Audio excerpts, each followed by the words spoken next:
They've got a plan for him. They've got a job role for that man. And it's not every day that you get somebody who wants to be a police officer, is dying to be a police officer, is literally talking to them every single day about how he was going to be a police officer.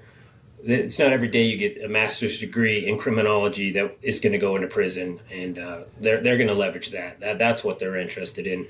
They're not interested in him being locked up in a 23 hours of solitaire where he's not going to be able to have any influence. They want him to go in there and actually have influence and work with them. His fantasy was to be an officer, or the earliest one was like a Green Beret or something like that, a ranger.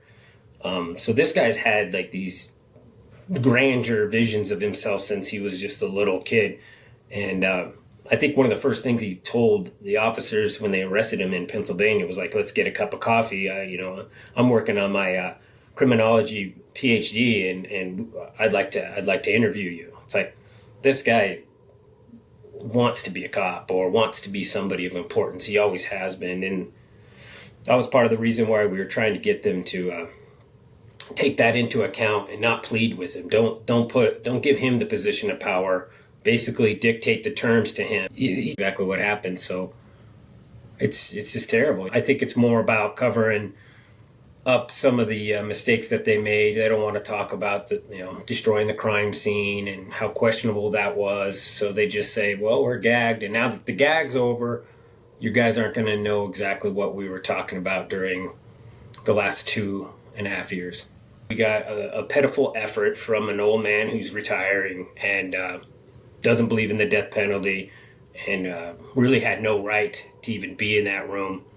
And it's a shame that we didn't have any other choices that we could have pushed for. We tried. I mean, I tried about what was going on, and it was cover their tails. And that's why we have all this sealed stuff, and we're still fighting for the information to come out when it's just 4 kids that got killed in their bed. There's no top secret information here. There's no national security.